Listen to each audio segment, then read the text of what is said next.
Hello everyone. We first make our habits, then our habits make us. The essential quote for everyone in this world. In this video, we discuss about the person who quoted this line. My name is MOHAMED YUSUF from 3rd B English. Let's enter into his life. John Dryden. John Dryden was born on 19th August 1631 in Northamptonshire. He was an English poet, literary critic, translator, and playwright who was appointed England's first poet laureate in 1668.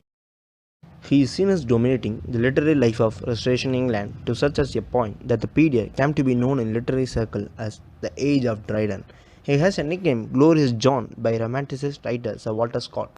His first education was in Westminster School. Westminster maintained a curriculum which trained a pupil in the art of rhetoric and the presentation of arguments for both sides of a given issue. This is a skill which would remain with the Dryden and influence his later writing and thinking. As much of it displayed these dialectical patterns. The Westminster curriculum included weekly translation assignment which developed Dryden's capacity for assimilation. His first published poem, an elegy with a strong royalist feel on the death of his schoolmate Henry, Lord Hastings from smallpox. What a great friend. In 1650, Dryden went up to Trinity College, Cambridge.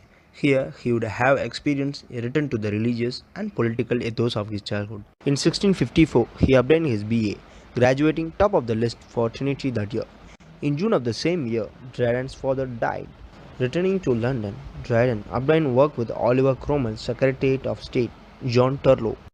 Thereafter, he published his first important poem, Heroic Stanzas, in 1659, a eulogy on Cromwell's death which is caution and prudent in its emotional display. In 1660, Dryden celebrated the restoration of Menage and the return of Charles II with the austere redux, an authentic royalist panegyric. After the restoration, as Dryden quickly established himself as a leading poet and literary critic of his day, he transferred his allegiances to the new government.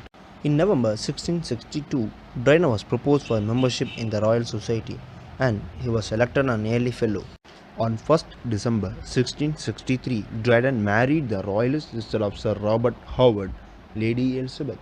Dryden's work occasionally contained outbursts against the married state, but also celebration of the same. With the reopening of the theatres in 1660 after the Puritan ban, Dryden began writing plays. His first play, The Wild Gallon, appeared in 1663 and was not successful, but was still promising, and from 1668 on he was contracted to produce 3 plays a year for the King's Company, in which he became a shareholder. During the 1660s and 1670s, theatrical writing was his main source of income. He led the way in Restoration comedy, his best known working being Mary a La Mode